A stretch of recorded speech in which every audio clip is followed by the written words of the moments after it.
Hi, my name is Elisa Cirigliano, and I just completed my second year at the University of British Columbia. This summer, I had the opportunity to work with Dr. Sofia Micheva-Viteva on a project studying the role of ACE2 in SARS-CoV-2 induced pathologies. I'm going to start off with some background information to help understand why it's important to study the interactions between the virus and ACE2. ACE stands for angiotensin-converting enzyme, and ACE2 is a part of the renin-angiotensin system, which is a sensitive hormonal system responsible for regulating blood pressure and water balance in the body. This system consists of two pathways, which are commonly referred to as axes, that are counter-regulatory to each other. In this first axis, angiotensin 1 is converted to angiotensin 2 by ACE, and this hormone can bind to angiotensin receptor 1, which leads to increased blood pressure and inflammatory pathways. In the second axis, ACE2 cleaves angiotensin 2, creating angiotensin 1-7, which can bind to the MAS receptor, which leads to anti-inflammatory pathways and decreased blood pressure. For proper function, these axes must be in balance with each other. However, when coronavirus infects the body, it uses the ACE2 receptor to enter the cell. And there's been no research done on how this affects ACE2 function or the renin-angiotensin system. The questions that this project aims to answer are: how does viral binding affect ACE2 function and its downstream pathways, and can MAS receptor signaling be recovered with AVE0991, a small molecule that can bind to the MAS receptor like angiotensin 1-7 and could potentially trigger the same anti-inflammatory pathways? To answer these questions, first we needed to design a non-replicating pseudovirus in order to analyze the effects of viral binding on ACE2. Mature SARS-CoV-2 is composed of 4 structural proteins: spike, envelope, membrane, and nucleocapsid. The spike protein protrudes from the membrane, which allows it to bind to ACE2 and gives the virus its corona shape. Commercially available recombinant DNA for all 4 proteins and gene engineering strategies are being used to create these virus-like particles.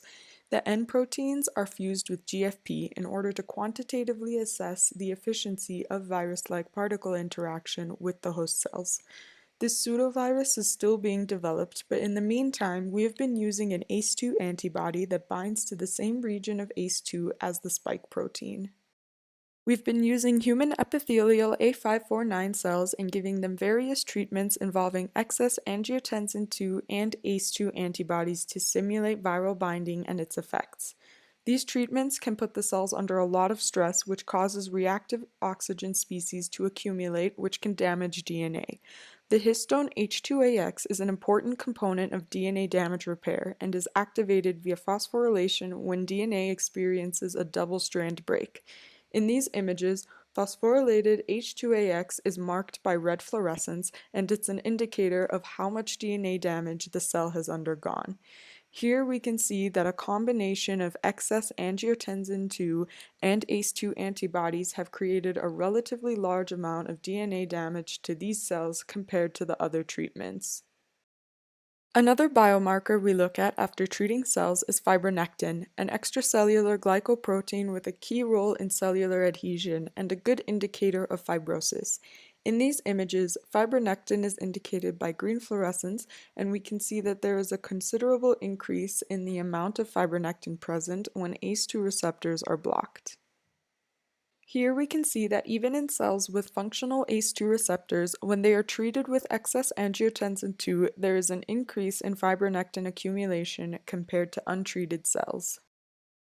My job during this project is to analyze microscopy images of cells and quantify the amount of each biomarker, such as fibronectin or reactive oxygen species. I use a program called ImageJ to assess the area of biomarker in each image, which is then used to create graphs that show the quantitative difference between treatments.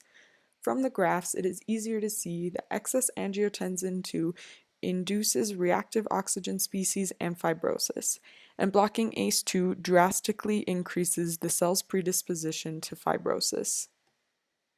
From the research done thus far, it's clear to see that dysfunctional ACE2 and excess angiotensin II, which are consequences of SARS-CoV-2 viral binding, put a lot of stress on cells, which lead to DNA damage and accumulation of fibronectin.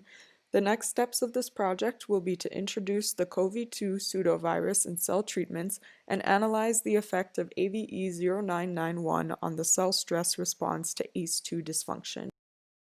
I would like to thank my mentor, Dr. Sofia Micheva-Viteva, for guidance during this project and the LDRD program for funding, and thank you for listening.